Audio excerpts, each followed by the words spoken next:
হাবুর অ্যাক্টিং ভালো না, হাসার একটা হাসা খালি করে ভাইয়া, কোনো অ্যাক্টিং হয় না ভাইয়া। খালি কয় শিরিন আপা পাসাই কই, পাসাই কই। আর এর জন্যই তো কইতাছি পাশা যোগ শিরিন সমান সমান কিছু একটা হওয়া দরকার। হেরা কি খালি সারা জীবন বন্ধুই থাকবো?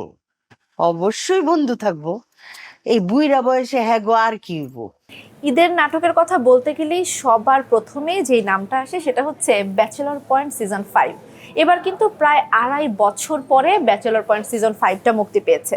আর এতদিন ধরে ব্যাচেলর পয়েন্টের যতগুলো সিরিজ ছিল 1, 2, 3, 4 এগুলোর কিন্তু ওয়াচ টাইম ছিল, আমরা জানতে পেরেছি যে 50 থেকে 60%।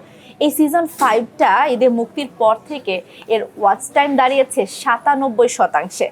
এছাড়াও বলে রাখি যে মুক্তির 3 দিনের মধ্যে কিন্তু পেইড যে বুকিংটা সেটা কিন্তু ভিউ দাঁড়িয়েছিল 35 লাখ।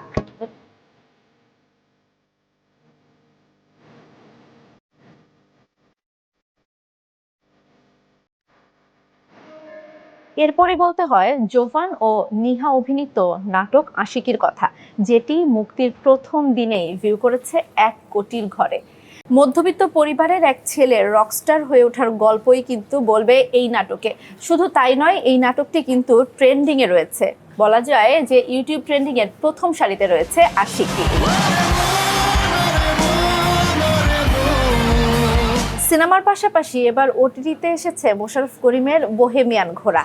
এটি কিন্তু তিনি তো অভিনয় করেছিলেন, তার সঙ্গে রয়েছেন 8 জন অভিনেত্রী, যেটি ইতিমধ্যে অনেক বেশি প্রশংসিত হয়েছে। এবং সেই সঙ্গে মোশাররফ করিমের যে অভিনয়, অর্থাৎ ট্রাক ড্রাইভার আব্বাসের অভিনয় কিন্তু দর্শক হৃদয় ছুঁয়ে গিয়েছে বলা যায়। তুই বিয়ে কয়টা করছ?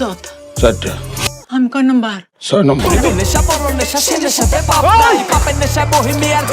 নাটক, ওয়েব ফিল্ম তো আছেই, এছাড়াও চরকিতে যুক্ত হয়েছে ঈদ উল ফিতরে মুক্তি পাওয়া বরবাদ, চক্কর এবং দাগির মতো সিনেমাগুলো।